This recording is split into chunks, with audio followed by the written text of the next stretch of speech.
Madi Keynote, Smart, la cité du futur, qui dit cité du futur, Smart City dit aussi Smart Home. Alors à quoi va ressembler la domotique 4 5.0? C'est ce qu'on va voir en ce moment. Est-ce que demain, notre maison va penser à notre place? C'est ce qu'on va voir avec mes deux experts, Tiffaine Boujard et Guillaume Lachenal. Jingle. Jingle. Jingle. Il n'y a pas de jingle. Si, jingle. Alors, je vais présenter mes camarades de jeu, mes deux experts. Tiffaine Boujard, vous êtes directrice générale de Sowi. Alors, Sowi, on connaît un petit peu, il y a des pubs partout sur les culs de bus, etc. C'est une petite télécommande pour gérer au plus près ses besoins et sa consommation énergétique. Et plus que la télécommande, vous allez nous en parler, hein, c'est le service qui est associé, qui est très important derrière Sowi.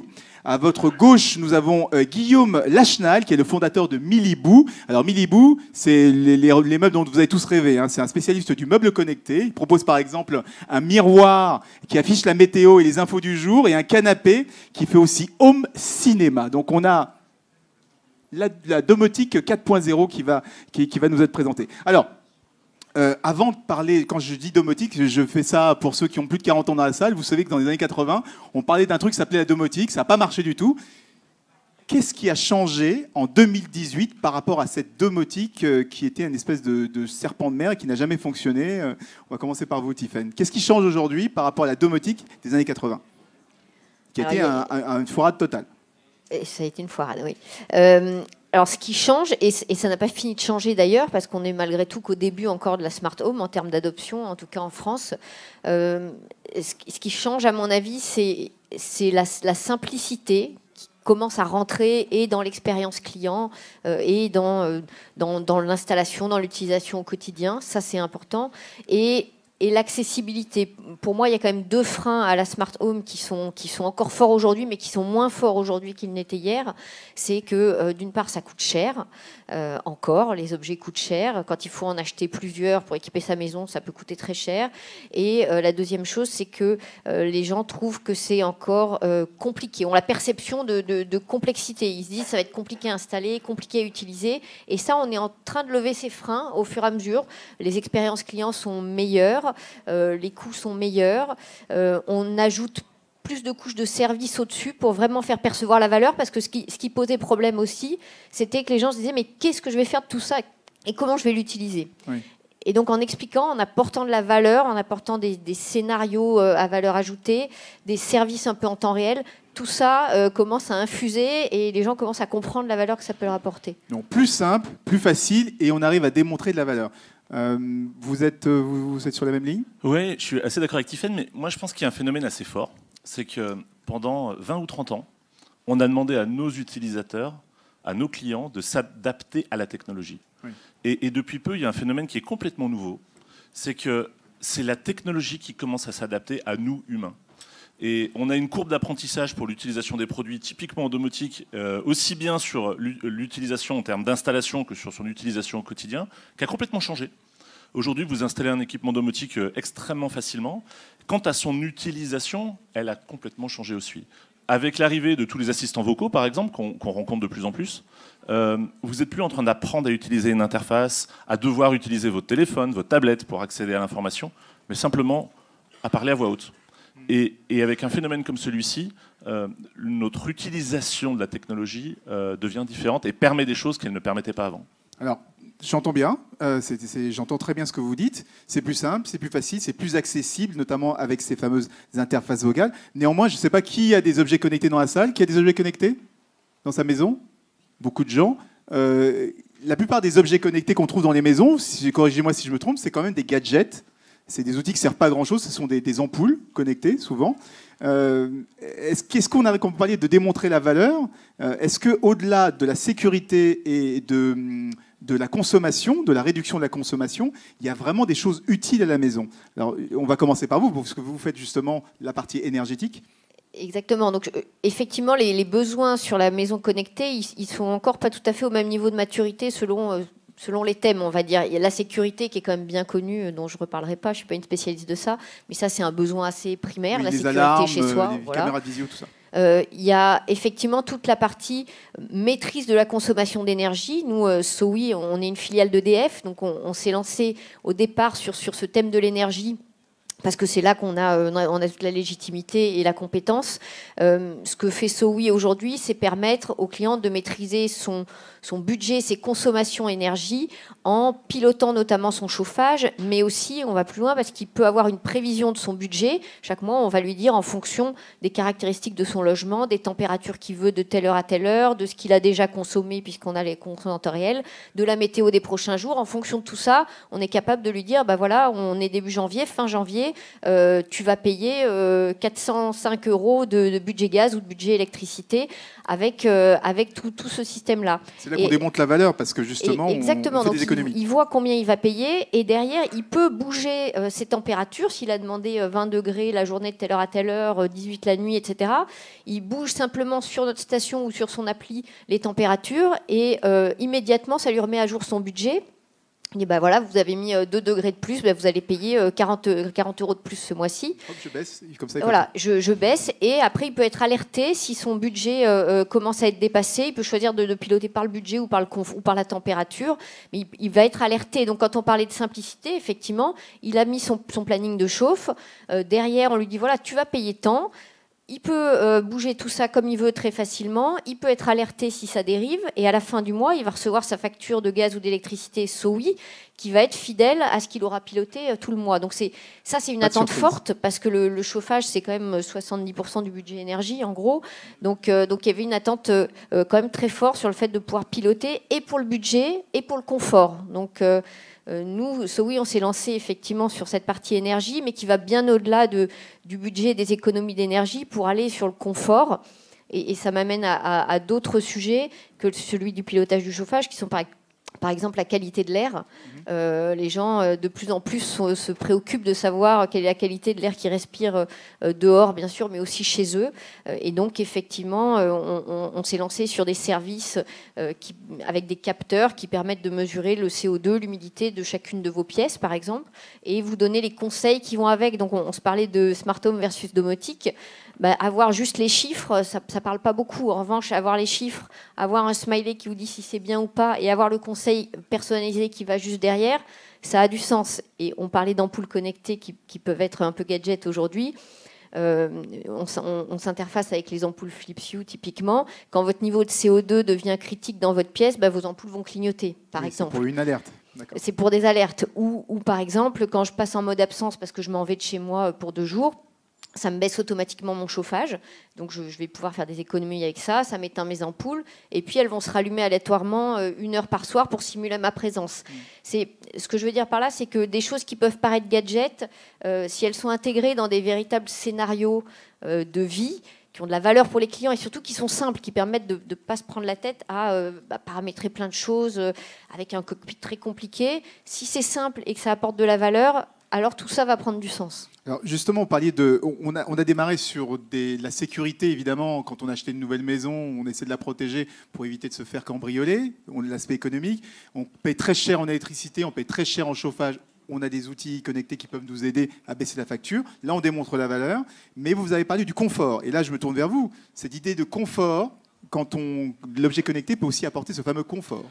Alors bien sûr, je pense que pour nous, tout particulièrement en tant que fabricant de meubles, le confort c'est un peu utile. C'est un peu notre fond de commerce. Et quand on veut se mettre au service du confort du client, eh ben, c'est pas si simple. Parce que, je sais pas pour vous, mais moi, si je parle de confort, je fais pas de compromis. Mon confort, c'est mon confort. Ça veut dire qu'il faut qu'on arrive à mettre en œuvre des technologies dans lesquelles on n'est pas dans le compromis. Mais si vous faites attention à l'utilisation des technologies qu'on peut tous avoir aujourd'hui dans notre quotidien, on est toujours dans le compromis. C'est-à-dire moi, j'ai pas envie d'utiliser un clavier pour taper un mail, j'ai envie de le dire à voix haute. J'ai pas envie de chercher mon téléphone pendant 10 minutes, j'ai pas envie, etc. Je suis toujours en train de... Je suis pas dans le confort quand je fais ça. Oui. Et j'ai une forme de dépendance à cette technologie. Donc ça veut dire que quand je rentre chez moi, on a tous vu émerger les dernières années toute la tendance du cocooning, le bien-être à la maison et le bien-être en général. Ça veut dire que nous, si on veut percer avec des produits innovants, dans un environnement qui est quand même existant, il faut qu'on arrive à lever toutes ces barrières. Et c'est pas si simple. C'est pas si simple. Donc Miliboo, typiquement aujourd'hui, on cherche. On n'a pas les réponses à tout. Vous faisiez le parallèle entre la domotique ces précédentes années et ce qui est en train de se passer actuellement. Et ben, effectivement, on est au démarrage de quelque chose. Et ça, c'est important de le comprendre. On a essayé de faire démarrer la domotique pendant des années. C'était tellement compliqué que c'était réservé à des geeks, peu importe comment on les qualifiait, mais à des passionnés ou à des extrémistes. Aux hôtels de luxe, très design, très cher. Voilà, et je suis même pas sûr que les clients se servaient réellement des outils domotiques qui étaient mis à leur disposition dans les chambres. La différence aujourd'hui, c'est que on a percé par les gadgets, je suis complètement d'accord. Un des grands problèmes des objets connectés aujourd'hui, c'est qu'une grande quantité de ces produits sont juste des gadgets et vont avoir une durée de vie très courte. Ou font juste des affichages de chiffres et du coup on ne sait pas trop. C'est un peu comme les montres connectées, vous savez, vous avez fait 250 000 pas aujourd'hui, ou votre cœur bat à 75. Oui, mais qu'est-ce que j'en fais?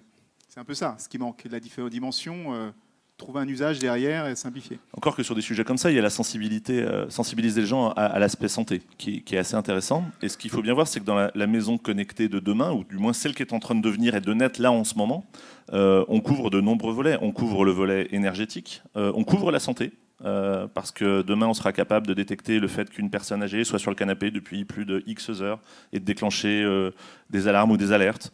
Le fait que quelqu'un soit couché au sol depuis 1 heure, il y a un problème. Et ça, c'est en train d'arriver. C'est en train d'arriver très très vite. Mais ce que je vous entends dire, c'est que quelque part, le meuble, c'est celui qui est un peu comme on est assis sur des fauteuils, on se promène à côté de la lampe, qui est quelque part la domotique de demain, les capteurs de demain ne seront pas dans des objets, je sais pas moi, station météo, lampe connectée, ça sera directement dans le meuble. Vous savez, moi, on m'a toujours dit, j'ai toujours travaillé dans la technologie, d'où le côté un peu techno de Milibou, et on m'a toujours dit, la meilleure interface, c'est celle qu'on ne voit pas. La plus performante, c'est celle qu'on ne voit pas. Et je pense qu'à un moment donné, dans nos habitats, on n'a pas envie de collectionner des Amazon Alexa, des Google Home, des boîtiers, etc., etc. Moi, j'ai envie d'avoir un habitat design, classe, épuré. Et j'ai pas envie d'avoir une ribambelle de box avec des câbles qui vont avec, etc., etc. Donc je pense que nos meubles, à un certain stade de l'évolution de ces technologies, va devoir s'insérer dans ce paysage-là. On est tous des individus connectés aujourd'hui, on a tous une dépendance à la technologie et au monde d'Internet. On va avoir de plus en plus, grâce à des services comme cela, mais à d'autres, on voit des grands constructeurs de produits électriques, on voit les normes électriques évoluer pour aller vers l'habitat connecté. On va tous avoir des maisons connectées. Et notre rôle à nous, fabricants de meubles, parce que vous parliez tout à l'heure des produits connectés, mais on est avant tout un fabricant de meubles très traditionnel, avec des problématiques très simples, c'est-à-dire comment satisfaire le besoin de notre client, et je dis bien le besoin de notre client, c'est-à-dire quel va être le rôle de nos meubles dans cet environnement-là. Pour certains de nos meubles, aucun, mais pour d'autres, ils auront sans doute un rôle clé. Alors, Tiffaine, justement, je voulais vous poser la question. On vous parlait de Milibou, mais vous avez tous entendu Ikea qui a lancé une gamme de meubles connectés, qui a fait un accord avec Sonos. Sonos qui fait des enceintes connectées qui permettent d'avoir de la musique un peu dans toutes les pièces. Donc c'est un peu une tendance, hein, Milibou. Vous avez peut-être inspiré. On est très content de voir Ikea emboîter le pas sur Milibou. Justement, qu'est-ce que ça vous inspire, cette idée de technologie qui soit complètement masquée, qui soit intégrée dans les objets de tous les jours? C'est ce que vous le sentez aussi ou pas? Je pense qu'en fait, demain sera fait de plein de choses différentes. Donc oui, je pense qu'on aura de la technologie intégrée dans des meubles, dans des objets du quotidien. Et il suffit de se balader dans les couloirs du CS pour voir que les aspects connectés s'intègrent dans tous les objets du quotidien de façon plus ou moins heureuse. Parfois, ça fait très gadget. Parfois, il y a vraiment quelque chose à en faire. Après, je pense qu'à côté de ça, il y aura toujours des objets un peu spécifiques parce qu'ils portent des capteurs spécifiques, parce qu'on a besoin de les balader d'une pièce à une autre, parce qu'on a besoin de lire un affichage ou avec une restitution vocale si on a besoin. Alors la restitution vocale peut plus se cacher dans des meubles. Donc je pense qu'il y aura un peu de tout dans une maison connectée de demain, et il y aura d'ailleurs des objets connectés qui vivront leur vie un petit peu de façon indépendante parce qu'ils rendent un service bien spécifique. Alors, je ne sais pas si c'est le miroir connecté que vous faites, des choses comme ça, des services bien spécifiques. Et puis il y aura des objets qui prendront sens parce qu'ils sont intégrés dans des scénarios, on en parlait tout à l'heure, et voilà, une ampoule toute seule qui s'allume, qui s'éteint, ça n'a peut-être pas de sens, mais dans un écosystème complet un petit peu intelligent, ça peut avoir une valeur ajoutée importante. Alors justement, on parlait d'écosystème. Qui dit écosystème dit éventuellement standardisation, pouvoir au moins communication entre les différents équipements. C'était un des gros défauts de la domotique des années 80, hein, c'est que grosso modo, il fallait acheter tout chez le même fabricant pour que ça fonctionne. Aujourd'hui, il y a plein de fabricants, les outils ne fonctionnent pas tous les uns avec les autres, il y a quand même ce problème d'intégration. Et j'ai une petite tablette sur les genoux, hein. Si vous avez des questions, balancées sur le hashtag Innovation Stage. Je les poserai à mes experts. Cette problématique d'intégration, est-ce que vous la sentez venir? On a dit qu'on était au début, hein, que ça démarre, mais il faut la prendre en compte maintenant, parce qu'au bout d'un moment, ça sera trop tard. Oui, ça c'est un sujet compliqué parce qu'effectivement, il y a aujourd'hui encore des protocoles qui sont très divers. Il n'y a pas de standard, donc ça ne permet pas de faire communiquer plein d'objets différents de façon très native entre eux. Il y a quand même des ponts possibles. Si je cite ce que je connais particulièrement, c'est ce qu'on a fait. Voilà, nous, on n'utilise pas les mêmes protocoles radio que Philips Hue pour ses ampoules, mais on est quand même interfacé avec eux, et donc on fonctionne avec eux. Et ça peut être le cas avec plein d'autres objets. C'est un boulot quand même important, c'est un petit peu moins natif, donc c'est pas l'idéal, parce que l'idéal serait un standard, des protocoles complètement standardisés. On les a pas aujourd'hui, ça semble encore long. Mais en tout cas, on essaye de trouver des ponts, de trouver des contournements pour faire parler différents objets entre eux. Oui, l'écosystème très important. Guillaume? Mais ouais, je vous rejoins tout à fait. C'est-à-dire qu'un des grands problèmes qu'on rencontre aujourd'hui, c'est l'absence de côté normatif autour de toutes les technologies. Et c'est un vrai frein à la pénétration au sein des habitations. Alors, il y a beaucoup de travail qui sont faits. On trouve maintenant des protocoles pour essayer de faire communiquer les objets connectés entre eux, comme IFTTT et plein d'autres qui apparaissent. Mais on est quand même en train de coller des rustines sur des solutions propriétaires. On a encore des grands constructeurs de produits qui n'ont pas compris ou qui sont en train seulement maintenant de comprendre qu'ils devaient ouvrir leurs protocoles et les rendre publics. Et donc, c'est certainement ce qui freine beaucoup le développement de ces technologies-là dans nos maisons. Et je pense qu'il y a un deuxième point, et nous, on est particulièrement impacté de ce point-là, c'est la notion d'obsolescence technologique. Aujourd'hui, quand on intègre de la technologie dans un produit, mais ça peut être dans une installation électrique, ça peut être dans un meuble, peu importe, quelle est la durée de vie de cette technologie? Vu que les smartphones sont renouvelés tous les ans, on ne peut pas renouveler son canapé tous les ans. Et la plupart de nos produits IoT sont renouvelés très rapidement. Moi, si j'intègre de la technologie dans un canapé, aujourd'hui, vous n'achetez pas un canapé pour un an. Donc on a encore des problématiques. Elles sont en train d'être résolues en déplaçant en fait toute la matière grise dans le cloud. C'est-à-dire qu'elle est plus stockée dans le produit.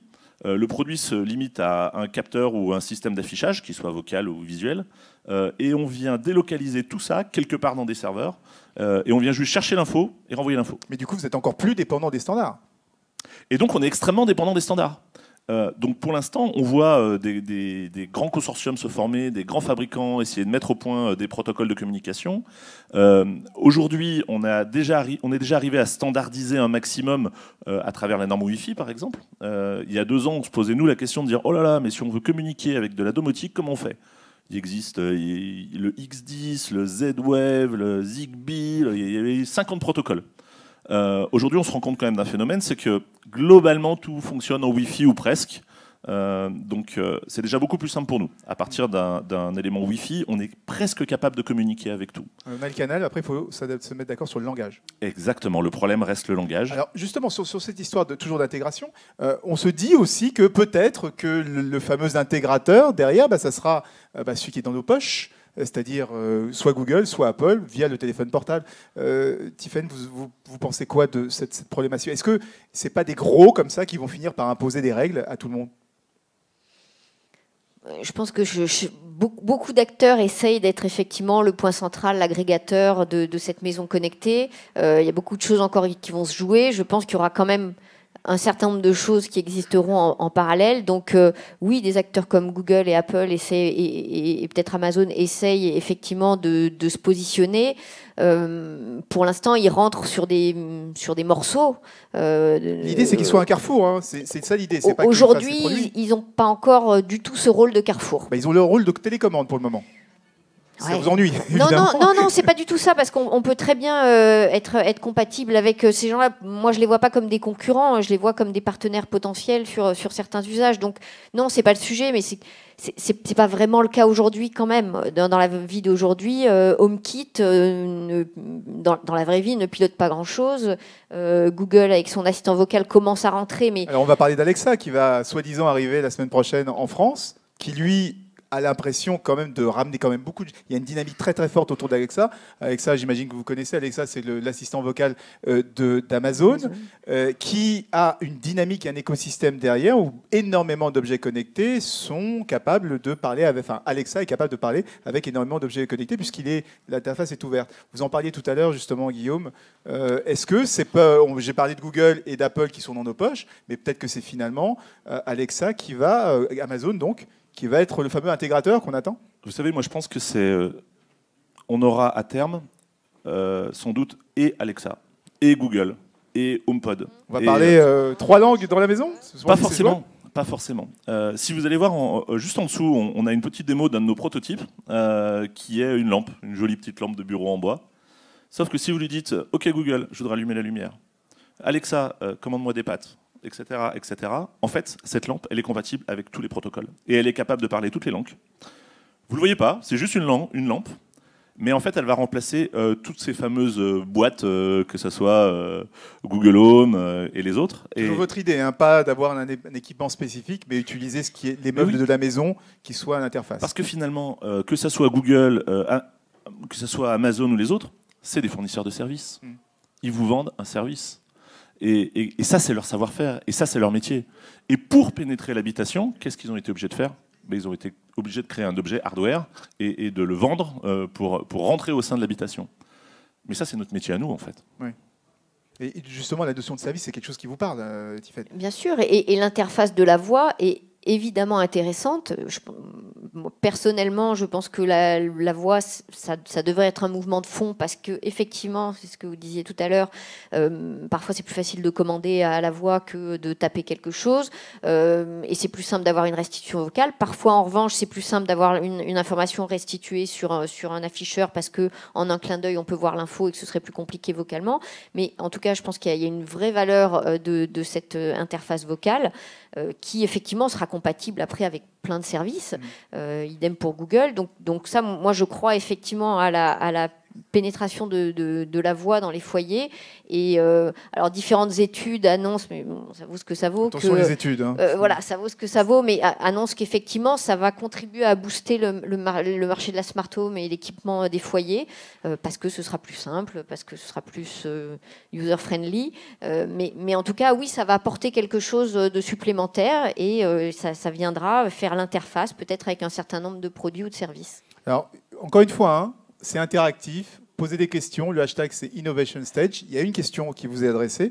Quel est l'impact sur la consommation d'énergie quand on commence à avoir beaucoup d'objets chez soi? Alors, ça dépend quel type d'objet. Une centrale nucléaire. Et ça dépend comment on l'utilise, parce que il y a des objets qui vont effectivement venir consommer de l'énergie, et puis il y avait des objets qui vont vous aider à consommer moins d'énergie, ou à le faire plus intelligemment, à le faire en heure creuse, à le faire différemment. Donc c'est difficile de répondre à cette question parce que effectivement, plus on met d'appareils électriques, plus on consomme d'énergie, ça c'est une évidence. Maintenant, le fait d'avoir des objets connectés, que ce soit un thermostat connecté, une station SOWI, des choses comme ça, ce que dit l'ADEME par exemple, c'est que c'est 15% d'économie d'énergie d'avoir un thermostat connecté par rapport au fait de ne pas spécifiquement piloter son chauffage gaz ou ses radiateurs. Est-ce que la question derrière, c'est pas finalement que les objets, il va falloir que les fabricants d'objets connectés, là je me tourne vers vous Guillaume, intègrent cette dimension sobriété, parce que tout est connecté à la prise. Il n'y a même pas assez de prises électriques dans les appartements modernes. Hein. Et les rallonges et les multiprises, il y en a de partout. Est-ce qu'il n'y a pas ce changement dans la fabrication des objets connectés que de prendre en compte l'aspect énergétique? On le fait dans les voitures, mais on ne le fait pas dans les objets connectés. Moi, je pense que déjà, il faut partir d'un constat qui est clair, c'est que la plupart de ces objets connectés consomment très peu. C'est quand même un élément important. Si vous prenez une box Alexa, ils sont allumés tout le temps.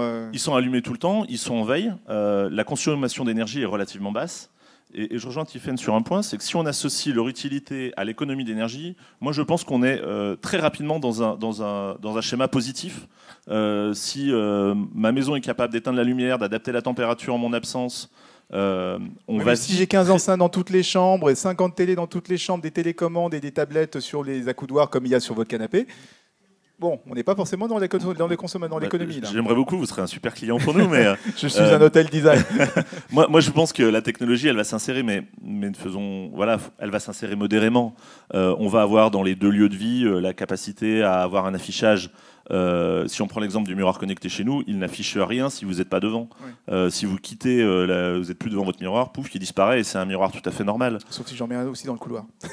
Enfin, on a parlé d'Amazon justement, vous avez l'air tous les deux de croire à cet intérêt de la voix en tout cas. Amazon est bien placé, on verra bien comment ça va se construire demain. J'ai bien compris votre message qui est de dire pourquoi avoir un appareil spécifique, pourquoi pas l'intégrer directement, que ce soit invisible. Néanmoins, il se pose cette question de la vie privée. Jusqu'ici, on a parlé de choses qui étaient pour la sécurité de la maison, mais si on met des caméras de surveillance, si on met des micros qui nous écoutent, des miroirs connectés avec des caméras, au bout d'un moment, toutes ces données et tous ces scénarios d'utilisation dont vous parliez tout à l'heure, ça peut se retourner contre nous. Ça veut dire que les gens commencent à avoir des informations. Vous vous souvenez de cette publicité Alexa dont on parlait tout à l'heure?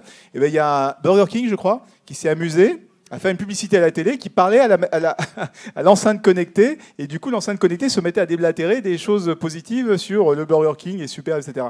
Donc il y a quand même des gens qui peuvent hacker votre maison, qui peuvent hacker le système. Est-ce que cette fameuse maison dans laquelle on va vivre demain, qui se commande toute seule et tout, bien sûr on consommera moins, mais on ne consommera pas forcément ce qu'on veut, on sera peut-être piloté, vie privée et objets connectés. Les enjeux de sécurité des données, vie privée sont énormes sur la maison connectée, parce que quand on parlait des freins en début de conférence, un des freins qui revient quand on écoute les clients, c'est oh là là, mais oui, mais alors on va m'espionner, mes données, qu'est-ce qui se passe? Il y a vraiment des craintes très très fortes, en tout cas en France là-dessus. Donc évidemment, les différents acteurs doivent prendre ça en compte et doivent être hyper vigilants sur toute la chaîne. Il y a évidemment tout l'aspect sécurité, faire en sorte que personne ne vienne faire une intrusion sur votre système. Donc nous, on a évidemment sécurisé toute la chaîne et c'est un travail c'est pas ce qui inquiète itératif. Le plus, hein. Et après, il y a l'utilisation des données. Donc, ça inquiète aussi. Hein, ça inquiète. Oui, non, mais on dit que c'est la moindre des choses quand même, que le fournisseur est nettoyé devant sa porte et qu'il fasse les choses proprement. C'est valable pour tous les services. Je suis d'accord, mais ce que je veux dire, c'est que embêtant, c'est le hack. Quand on interviewe des clients, des prospects, des gens, et moi j'ai déjà entendu clairement un client qui dit oh là là, moi un thermostat connecté à une station, ça a l'air super, mais je le ferai pas parce que j'ai peur que quelqu'un à distance fasse exploser ma chaudière. On entend des trucs comme ça, enfin vraiment. Donc il y a vraiment une sensibilité forte sur ce qu'il peut y avoir une intrusion sur mon système, un hack qui me pose problème. Donc là, il faut sécuriser toute la chaîne.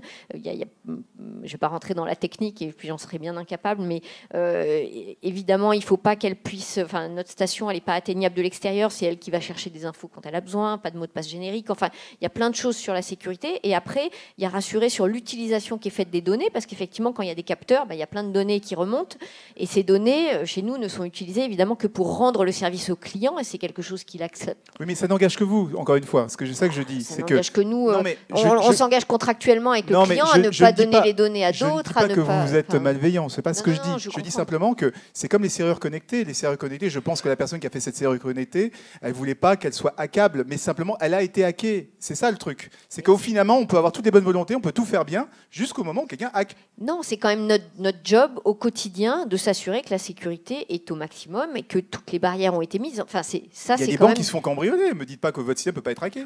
D'accord. Mais ce que je veux dire, c'est que malgré tout, quand il y a un hacking, c'est qu'il y a une faille quelque part. Donc, oui. Le job, c'est d'assurer. Et quand il y a eu des problèmes aux États-Unis sur des caméras qui avaient été hackées, etc., c'était quand même des choses relativement facilement hackables parce qu'elles étaient atteignables de l'extérieur, etc.